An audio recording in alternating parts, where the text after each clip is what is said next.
안녕하세요. 스포츠 주민의 양태빈. 허준입니다. 반갑습니다. 지구상에서 가장 빠른 사나이. 물에서는 마이클 펠프스가 있다면 땅에서는 우사인 볼트가 있죠. 오늘은 지상에서 가장 빠른 남자 우사인 볼트의 주 종목이죠. 100m 달리기가 있는 육상에 대해 알아보도록 하겠습니다. 그런데요, 육상은 정말 많은 종목이 있지 않습니까? 단거리, 중거리, 마라톤, 이 투포원에서 높이뛰기까지. 이거를 오늘 전부 다 이야기한다고요? 그러기엔 시간이 너무 부족한 게 사실입니다. 네. 그래서 오늘은 육상의 꽃, 단거리와 올림픽의 대미를 장식하는 마라톤, 그리고 하늘을 나는 미녀 새들의 종목, 장대 높이뛰기, 이렇게 콕콕 집어서 알아보는 시간을 갖도록 하겠습니다. 네, 말만 들어도 벌써부터 설레는데요. 육상에 대한 이야기 어서 시작해보도록 하겠습니다. 단 0.001초로 승부를 가리는 종목 100m 달리기. 남자 100m 달리기는 세계에서 가장 빠른 사나이를 가리는 육상 종목의 꽃이기도 한데요. 조금 더 빠르게 기록 단축을 위한 스타트 속 과계 원리를 알아보고 하늘을 나는 짜릿한 욕망, 장대 하나로 5m 이상을 점프하는 선수들. 그들이 중력을 거슬러 인간 새에 도전하는 장대 높이 뛰기의 원리도 살펴봅니다. 그리고 마지막 올림픽의 대미를 장식하는 42.19km 인간의 한계에 도전하는 마라톤까지 오직 스스로의 에너지에만 의존하는 스포츠. 그 생동감 넘치는 육상의 세계가 지금 펼쳐집니다.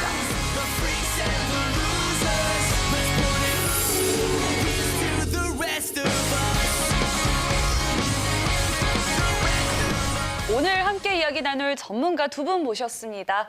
안녕하세요. 반갑습니다. 중장거리 육상 스타 선수에서 이제는 국가대표 꿈나무들을 키워내는 한국 육상의 전설 이진일 감독. 그리고 스포츠 과학을 통해 재미있는 원리를 찾아드리는 홍정기 박사와 함께 오늘 육상에 대해 제대로 알려드립니다. 이진일 감독님, 94년 히로시마 아시안 게임에서 남자 800m 그리고 1600m 계주에서 금메달을 따셨습니다. 대한민국 육상 선수 중에 유일한 이관왕. 아, 대단하십니다. 감사합니다. 1994년 전국 육상 경기 선수권 남자 800m에 출전한 이진일 선수. 당시 1분 44초 14의 아시아 신기록을 세우며 주목받기 시작합니다. 그는 그해 10월 히로시마 아시안게임에 출전해 800m와 1600m 계주에서 금메달을 획득, 대회 2관왕을 달성하면서 아시아 중장거리 1인자로 우뚝 서게 되는데요. 그 저력으로 4년 뒤인 방콕 아시안게임 800m에서 또다시 금메달을 획득하며 아시안게임 2연패에 성공하게 됩니다. 한국 육상의 레전드 이진일 감독님, 스포츠 주민에 오신 걸 환영합니다. 육상 종목은 정말 다양합니다. 근데 이 육상 어떻게 시작됐는지 알고 넘어가야 될 것 같은데요. 네, 육상 경기는 아무래도 인류의 이 역사와 더불어서 함께 발전되어 온 스포츠가 아닐까 이렇게 생각합니다. 그렇지 않습니까? 인간은 원시 시대부터 그렇죠. 가장 어떠한 활동에 신경을 많이 썼다고 생각하세요, 인간들이? 아니, 일단은 뭘 잡아먹으려고 하면 쫓아가야 되니까 달려야 되고, 뛰어야죠. 누군가 날 잡아먹으려고 쫓아오면 도망가야 되니까 뛰어야 되고, 무조건 뛰어야죠. 그렇습니다. 의식주를 해결하기 위해서 달려야 되고 또 무엇인가를 던져야 되고 또 뛰어넘어야 되기 때문에 이것이 고대의 그 역사와 함께 연관된 스포츠 중에서는 가장 오래된 스포츠라고 우리가 얘기할 수 있습니다. 그렇다면 우리나라 육상의 역사, 그러니까 세계 무대에 한국의 육상을 알리게 된 것은 언제부터인지 궁금한데요. 제일 그래도 근래 기억하시는 분들 중에 임춘혜 선배가 있죠. 80년도 아시안게임 때 유일하게 3관왕을 했었고요. 지금 그때 굉장히 좀 미시였고 육상이라는 그 종목이 많이 좀 부각되었던 것 같습니다. 그때 사실은 그 라면 먹고 운동했다. 뛰다가 배고파서 우유를 이렇게 있는 거를 꺼내 먹었다. 막 이런 얘기 들으면서 우리 전 국민이 같이 울었어요. 네, 그런데 근데 주변에 이제 그런 관심을 많이 또 유도하고자 그런 부분 때문에 과장된 이야기로 좀 풀어갔던 것 같아요. 그럼 굉장히 집에 라면이 굉장히 많이 도착을 팬들이 많이 보내주셔가지고 그랬던 기억이 있다고 합니다. 팬들의 사랑을 듬뿍 받은 임춘혜 선수, 그 덕분에 3관왕까지 가능했겠죠? 여자 육상에 임춘혜 선수가 있다면 남자 육상에는 대스타죠. 그리고 직업도 정말 다양하신 분인데 깨지지 않는 신화의 주인공 장재근 선수 있죠. 네, 85년도부터 이제 거의 아시아 정상에서 계속 있었고요. 그다음에 아시아 기록 그때 당시에 이제 아시아 기록도 가지고 계셨고 1985년 아시아 선수권 대회에서 남자 200m 종목을 20초 41로 통과하면서 최고의 스프린터로 주목받았죠. 특히 이때 기록은 한국은 물론 아시아에서도 최고 기록이었습니다. 1982년 뉴델리 아시안게임에서 우승하면서 일찌감치 이름을 떨친 장재건 선수. 4년 뒤 서울에서 열린 아시안게임에서도 200m 금메달을 목에 걸면서 아시안게임 2연패를 달성했는데요. 지금까지도 200m 종목 국내 최고 기록을 보유하고 있는 장재건 선수, 정말 대단합니다. 장재근 선수 하면은 저희가 어렸을 때는 육상의 스타였거든요. 조금 시간이 지나가면서 어린 친구들은 장재근 씨 하면 개그맨? 방송인? 이렇게 알다가 조금 지나서는 에어로빅 하시는 분? 조금 지나고 나선 지도자? 네. 정말 다양한 직업을 갖고 있었죠. 또 이게 외모로 봐도 장재근 선배가 또 잘 뛰게 생겼어요. 왜냐면은 이 두상이 굉장히 작아요. 맞아요. 작으면 잘 그러면서 또 이게 좀 이렇게 잘 가운데로 솟으셨잖아요. 그러다 보니까 저희들끼리 얘기는 그런 부분에서 수술도 하지 않았을까라는 그런 생각을 많이 했는데요. 근데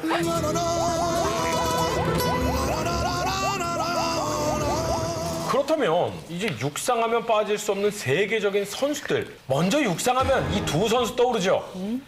벤 존슨, 칼 루이스. 이 저희 어렸을 때 아주 난리도 아니었습니다. 세계 육상의 전설 미국의 칼 루이스 선수. 멀리뛰기 종목에서 올림픽 4연패 위협을 달성하고 100m 종목에 출전해서 9초 86을 기록하면서 세계 신기록을 세우기도 했는데요. 그런 그의 유일한 라이벌은 칼 루이스를 상대로 파죽지세 5연승을 거두며 강력한 인상을 남긴 캐나다의 벤 존슨 선수입니다. 1988년 서울올림픽에서 다시 만난 벤 존슨과 칼 루이스 선수. 당시 남자 100m 결승은 세계적인 관심사로 떠오를 정도로 주목을 받았는데요. 승리의 영광을 아는 선수는 9초 79의 경이로운 기록을 세우며 결승선을 통과한 벤 존슨 선수에게 돌아갔습니다. 이 대회를 통해 육상 황제 칼 루이스 선수를 압도한 벤 존슨 선수. 세계 대결은 다시 봐도 짜릿하네요. 네, 정말 벤 존슨의 어마어마한 기록에 세계가 놀랐는데요. 그런데 이 기록이 또 지워지는 엄청난 사건이 있었죠. 네. 거의 새벽 시간대쯤에 이제 그 소식이 이제 나왔는데 네. 도핑에 이제 아나볼릭 스테로이드라는 그런 금지 약물이 나오면서 네. 이제 다시 또 큰 또 세계적인 또 뉴스가 됐던 부분이 기억납니다. 그게 도대체 어떤 건데 약물에 자꾸 혹하나라는 생각이 들거든요. 근육 형성 촉진제이기 때문에 인체가 자연스럽게 형성해 가야 될 그 근육을 외부의 힘을 입어서 조금 더 많이 형성을 시키게 되는 거죠. 그렇기 때문에 이 아나보릭 스테로이드는 단백질 합성을 높여주는 거죠. 그렇게 되면 이제 근육세포가 커지고 자연스러운 트레이닝을 통해서 받아야 되는데 이와 같은 외부적인 힘을 얻었기 때문에 그래서 아나보릭 스테로이드는 그런 효과가 있습니다. 그래도 스포츠 정신, 정정당당하게 선수들 스포츠 정신 지켜주셨으면 좋겠습니다. 맞습니다. 네. 벤 존슨과 칼 루이스 이후에 또 이 선수가 혜성처럼 등장해서 세계를 평정했습니다. 와우. 우사인 볼트죠. 네. 우사인 볼트 하면 세계에서 가장 빠른 사나이 이렇게들 다들 알고 있지 않습니까? 우사인 볼트 같은 경우는 어떻게 보면 단거리 선수 중에 가장 완벽한 그 몸매와 그리고 실력을 갖고 있다고 지금 나오고 있고요. 아마 앞으로도 이런 선수가 나오지 않을 거라고 육상 관계자들은 얘기를 하고 있습니다. 세계에서 가장 빠른 사나이 인간 탄환 우사인 볼트 선수. 2009년 베를린 세계 육상 선수권 대회 100m 종목에 출전해 9초 58의 세계 신기록을 기록하면서 모두를 놀라게 했는데요. 트랙 위를 가른 그의 최고 시속은 37.58km. 과연 총알탄 사나이답죠? 그의 쾌속 질주는 멈추지 않았습니다. 2010년 런던 올림픽에서 3관왕을 차지했는데요. 2016년 리우 올림픽에서도 압도적인 기량으로 인간 탄환의 전설을 이어갔습니다. 실력만큼이나 유쾌한 성격으로 사랑받는 우사인 볼트 선수. 트랙 위 그의 익살스러운 세리머니는 잊지 못할 것 같네요. 그런데 우사인 볼트가 어떻게 이렇게 독보적으로 잘 달릴 수 있는지 이것에 대해서 궁금해하시는 분들이 많습니다. 맞아요. 일단은 우사인 볼트 같은 선수는 일단은 단거리 선수들 중에서도 아무래도 신장이 또 키가 엄청 197의 그 정도의 키를 갖고 이 주법 자체가 일단 단거리 선수들을 어떻게 보면 빠른 주법의 그런 그 피치보다는 혼합형의 그런 주법을 쓰다 보니까 스타트가 좀 약하지만 중간 질주에서 굉장히 많은 그 속도를 내기 때문에 가속도에서 많이 이제 선수들을 많이 제치지는 그런 경우가 많기 때문에 아무래도 지금도 완벽한 그런 선수가 되지 않았을까 생각됩니다. 그런데 우사인 볼트 이 속도의 비밀, 주법 말고도 분명히 다른 것도 있을 것 같아요. 네. 네, 이 인간 탄환이라고 알려있는 볼트에게도 신체적인 비밀이 있습니다. 선천적으로 척추 측만증이 네, 있거든요. 이 우사인 볼트의 케이스는 사실 이렇게 자기의 단점을 네. 장점으로 승화시킨 사례라고 볼 수가 있습니다. 네. 사실은 이제 척추 측만증은 의학적으로 이제 C 타입, S 타입, 그래서 이제 이 흉추가 이렇게 휘거나 척추 전반적으로 휘게 되는 것을 얘기하는데. 네. 그러면 척추가 휘기 때문에 골반의 위치도 돌아가 있게 될 것이고 어깨 위치도 다르게 될 것입니다. 이렇게 경사가 진 관절을 극복해서 뛰어야 되기 때문에 그렇지 않은 선수들에 비교했을 때 근육들이 훨씬 더 일을 많이 해야 되고 또 관절도 스트레스를 더 많이 받게 되는 것이죠.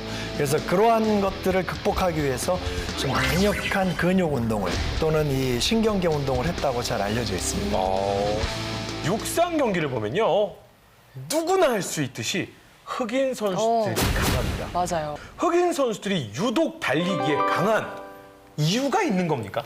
그것을 이제 두 가지의 다른 근육이다 이렇게 얘기합니다. 그래서 단거리의 경기에서 빠르게 달리기 위해서는 아무래도 속근, 네. 빠른 근육이 필요하고요. 그다음에 이제 장거리 같은 경우에 이제 지구성이 강한 근육을 우리가 지근이라고 네. 이렇게 얘기합니다. 그래서 특히 이제 흑인 선수와 백인 선수들의 이 근육을 비교해 본 결과 네. 6대4 정도로 좀 흑인 선수들이 속근이 더 많다. 네, 이렇게 밝혀져 있습니다.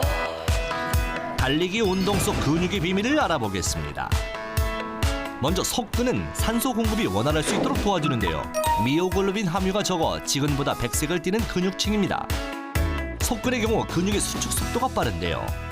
특히 단거리 선수들은 순간적으로 에너지를 끌어올려야 하기 때문에 이 단단한 속근의 발달이 중요합니다. 반면 마라톤과 같이 지구력이 필요한 장거리 선수의 경우 마른 근육인 지근이 잘 발달되어 있는 거죠. 네, 그런데요. 아무래도 단거리에서는 이 스타트가 상당히 중요하다고 하잖아요. 맞죠. 이 스타트와 달리기에는 어떤 관계가 있는 건가요? 그 전에 이제 단거리에서 보통 그 스타트가 차지하는 비율이 거의 한 70%. 왜냐하면 스타트에서 모든 게 왜냐면 10초 안에 경기가 끝나기 때문에 그 스타트에서 보통 한 60-70% 이상이 결정난다고 보고. 기록 단축의 또 다른 핵심 0.001초의 차이를 줄이기 위해선 스타트 자세에 주목해야 하는데요. 특히 눈 깜짝할 새 승부가 결정되는 단거리 종목의 경우 스타트는 정말 중요합니다. 자, 그렇다면 기록 단축을 위한 핵심적인 자세는 무엇일까요? 작용과 반작용의 법칙을 이해하면 더욱 쉬운데요. 마치 용수철처럼 몸을 웅크린 채로 있다가 튕겨나가면서 다리를 쭉 뻗어 출발하고 달릴 때는 몸의 기울기가 앞으로 향하도록 낮추며 강하고 크게 팔을 흔들며 넓은 보폭으로 움직입니다. 특히 짧은 시간 내 큰 추진력을 받는 것이 관건인데요. 기록 단축의 열쇠 꼭 기억하시길 바랍니다.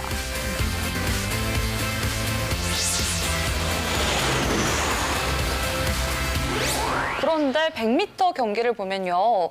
굉장히 미세한 차이로 선수들이 들어오는 것을 볼 수가 있는데 왜 수영처럼 네. 육상도 100분의 1초 차이로 그렇죠. 일치하는 기록이 나온 적이 있는지 그것도 궁금해요. 저희가 이제 100m 같은 경우는 네. 워낙 이제 그 8명의 선수가 다 이제 순간 찰나에 그런 그 골인을 하는 부분이 많기 때문에 1000분의 1초까지 잡아내요. 그러니까 보통 뭐 예를 들어서 10초 빵빵이 아니고 10초 빵빵인데 0, 뭐 1, 3, 뭐 이런 정도까지 1000분의 1초까지 잡아내기 때문에 비슷한 선수들끼리는 그 피니시 하나에 굉장히 많이 뭐 쇼트랙에도 이게 칼날 밀기처럼 그런 부분이 똑같다고 생각하시면 됩니다.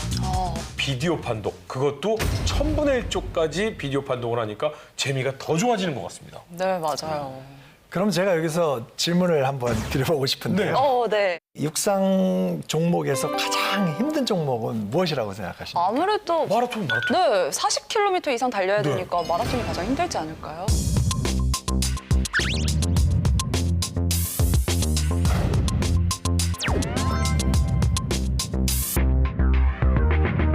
모두 틀리셨습니다. 정답은 뭐죠? 바로 400m 경기인데요. 생각보다 금방 끝나는 경기 아닙니까? 400m 같은 경우는 또 중요한 건 뭐냐면 페이스가 없어요. 네. 땅 하자마자 전력으로 뛰어야 돼요. 네. 그러다 보니까 보통 400m 뛰는 선수 중에 350m 가면 이제 마의 구간이 나오죠, 50m. 이 들이마신 산소를 딱 곧바로 들이마셨다고 해서 곧바로 에너지로 변환이 되는 것은 아닙니다. 네. 이게 시간이 좀 필요합니다. 네. 그게 사람마다 조금은 다르겠지만 한 40초 정도 걸린다고 합니다. 심한 운동을 하게 될 때는요, 이렇게 에너지로 산소가 변환되는 시간이 조금 더 지연이 됩니다. 그래서 한 50초 정도 걸리기 때문에 네. 더 많은 시간이 필요하게 될 수밖에 없는 거죠. 자, 그렇다면 40초 정도의 이 에너지를 쓸 수 있는 것은 이미 우리 몸에 네. 이 저장이 돼 있기 때문에 그렇죠. 네. 그와 같은 것은 쓸 수 있지만 산소를 들이마시면서 변환되는 것이 늦게 온다면 네.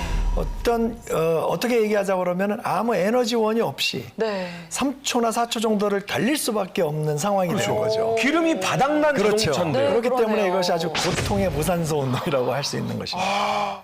달리기를 숨가쁘게 얘기했더니 저도 숨이 차는 것 같은데요. 게다가 이 무산소 전력 질주 이야기했더니 숨이 막 턱턱 막히는 것 같습니다.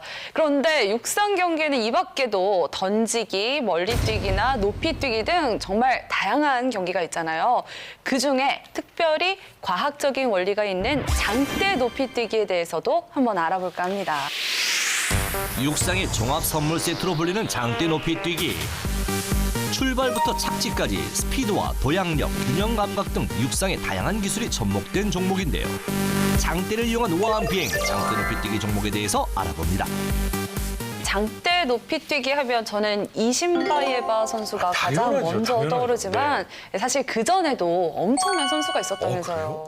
장대 높이뛰기 하면은 뭐 세르게이 부부카, 세르게이 부부카면 장대 높이뛰기하고 그 정도까지 이제 독주했던 선수고요.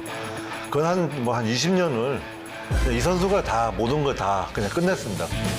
장대 높이뛰기의 영웅 세르게이 부부카 선수. 1984년부터 88년까지 4년간 세계 기록을 21cm나 끌어올렸는데요. 특히 88 서울올림픽 출전 당시 5.9m를 뛰어넘으면서 올림픽 첫 금메달의 기쁨을 누렸습니다. 그렇다면 이 세르게이 부부카 선수의 최대 강점은 무엇일까요? 그것은 바로 폭발적인 스피드가 뒷받침된 도움닫기와 장대의 탄생을 활용하는 능력.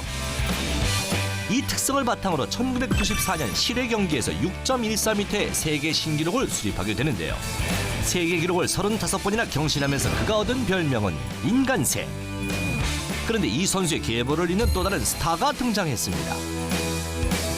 이신바에바 선수를 빼놓고는 얘기할 수가 없습니다. 그녀의 기록도 정말 대단했죠. 네. 뭐 여자 선수가 5m를 뛴다라고는 솔직히 상상을 못했어요. 왜냐면 남자 선수도 5m를 뛰는 선수도 있고 아무래도 이제 세계 육상이 좀 마케팅적인 부분을 많이 또 하다 보니까 이 이신바에바라는 그런 걸출한 스타를 내서 또 그만큼 또 실력도 있고. 세계적인 미녀 스포츠 스타 엘레나 이신바에바 선수. 2008년 베이징 올림픽에 출전해 5.05m를 뛰어넘으면서 세계 신기록 수립과 함께 금메달 획득의 영광을 누렸는데요. 2004년 아테네 올림픽까지 2회 연속 우승을 거머쥐면서 미녀세의 위상을 떨쳤습니다. 그녀의 강점은 바로 뛰어난 스피드와 도약 능력, 그리고 신체적 유연성인데요. 2009년 국제육상경기연맹대회에서는 실외 경기 5.06m 세계 신기록을 수립하면서 또 한 번 세계를 놀라게 했습니다. 미모만큼이나 실력도 뛰어난 이신바에바 선수. 2016년 은퇴 선언으로 더 이상 볼 수 없는 미녀세의 비상이 벌써부터 그립습니다. 그런데요, 이 장대 높이뛰기를 잘 보면 장대 하나로 하늘을 날잖아요. 맞아요. 이 종목에도 분명히 엄청난 과학적인 원리가 있을 것 같아요. 물론입니다. 아무래도 스피드, 네. 파워, 또 이신바에바 선수도 잘하지만 이 장대를 넘어갈 때 그 예술 아닙니까? 거의 유연성을 네. 가지고 있어야 됩니다. 그것뿐만 아니라 사실은 이제 장대도 굉장히 중요한 역할을 하죠. 그래서 초기에는 탄력성이 좋은 대나무를 많이 사용했는데 이제 과학기술의 발달로 인해서 첨단 특수 네. 유리 섬유를 사용하고 있습니다. 그래서 구부리는 그 힘, 네. 또 그 힘이 반발력으로 일어날 때 그걸 사용해서 파워를 내서 네. 도약할 수 있는 이런 그래서 힘과 파워가 잘 유기적으로 맞아 떨어져야지 좋은 경기력을 낼 수 있다고 볼 수 있습니다. 그럼요. 근데 이 신발바에 이어서 신미녀새 엘슨 스토키가 등장하면서 팬들이 어마어마하게 많아졌죠.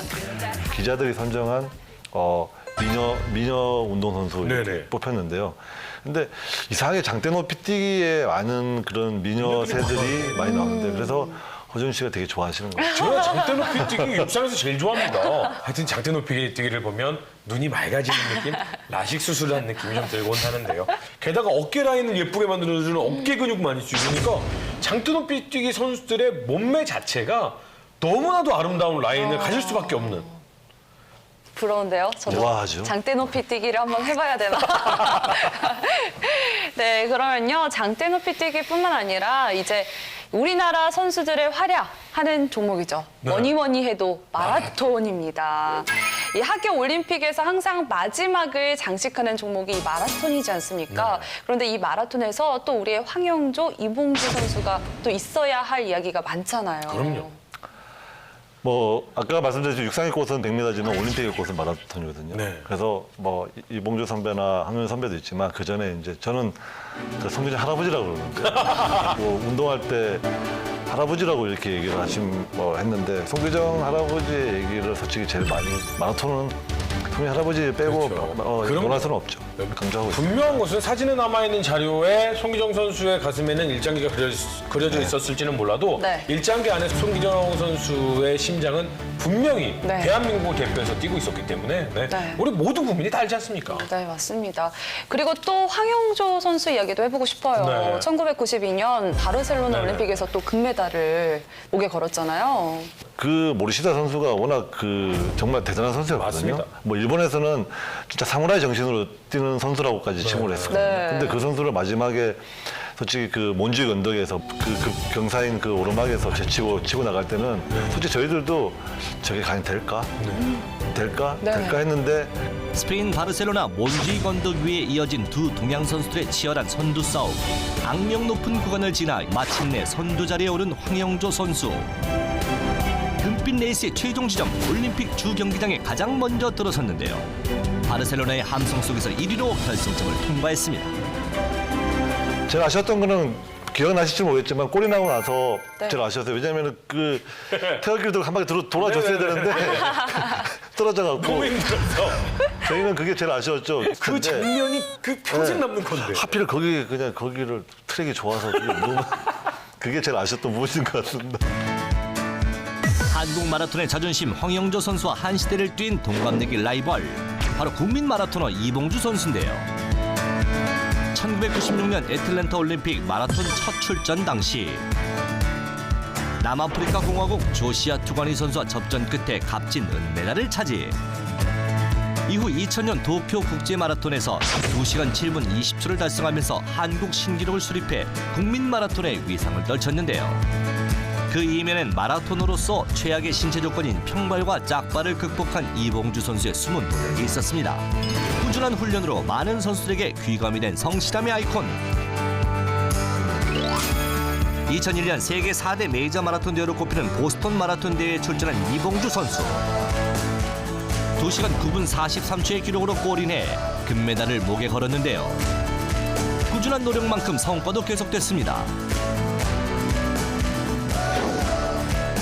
2002년 부산 아시안게임 우승, 2007년 서울 국제마라톤 대회 우승, 2009년엔 40세 불혹의 나이에도 전국체전 마라톤 대회에 출전하면서 그 저력을 과시했는데요.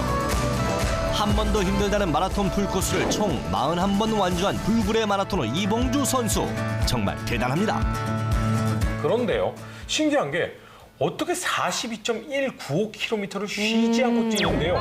이 뛰는 것도요, 일반 사람들이, 일반 성인이 100m를 뛰는 기록으로 뜁니다. 질문 하나 드리자면 이 흑인들 중에 이 케냐 사람들이 특히 이 마라톤에 굉장히 두각을 나타내고 있는데 네. 특히 두 분께서는 이렇게 케냐 사람들이 잘 뛰는 이유가 잘하는 이유가 뭐라고 생각하십니까? 거기 사냥하는 동물들이 많잖아요. 그러면 이게 활을 쏘면 화살을 맞고 동물이 엄청 뛰거든요. 네. 계속 쫓아가야 되거든요. 그럼 쓰러질 때까지 쫓아갑니다. 네. 예전에 부시맨이라는 영화를 보면요. 끝도 없이 뜁니다. 그래서 오는 거 아닙니까? 네. 이 케냐 선수들은 특히 이제 살고 있는 지대가 해발 1,800에서 한 2,000m 정도 네. 위에 있기 때문에요. 아주 기초 과학적으로 우리가 이렇게 지대가 높은 곳에 있게 되면 이 적혈구의 양이 많아진다고 해요. 결국은 근육으로 운반할 수 있는 산소가 많게 되는 거죠. 그리고 네. 그렇기 때문에 산소 섭취량이 많아지기 때문에 심폐기능이 좋아지는 거죠. 그래서 그런 심폐기능이 좋아진 것으로 뛰기 때문에 네. 잘 오래 달릴 수 있는 것 같습니다. 아니 그런데 이제 여러 가지 이야기를 하다 보니까 마라톤 얘기가 이제 좀 지금 중심이 됐잖아요. 네. 황영조, 이봉주 선수에 이은 후배들이 사실은 좀 많이 안 나와서 안타깝다라는 맞아요. 생각이 드는데 우리 육상의 발전을 위해서 좀 많은 노력들이 좀 있어야 될 것 같은데 어떤 노력을 해야 될까요? 뭐 한국 육상뿐만 아니라 또 마라톤도 또 작년에 리오에서 많이 또 질타도 많이 받았고 모든 걸 다 예전에 그런 과거의 명성을 생각하지 말고 일부터 시작해서요.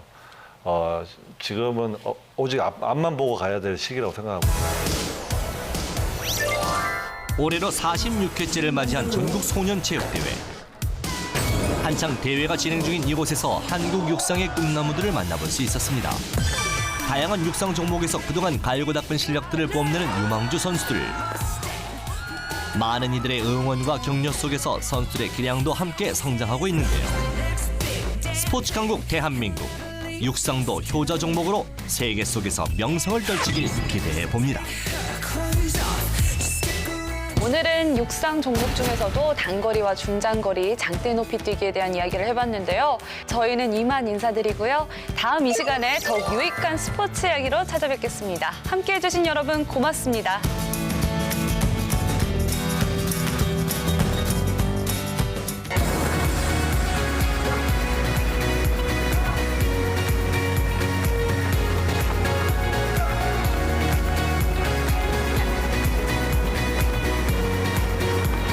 좀 더 열심히 하면 1등 하겠다는 생각이 듭니다. 오늘 신기록 세웠으니까 나중에는 대한민국에서 제일 잘 뛰는 선수가 될게요. 화이팅! 화이팅!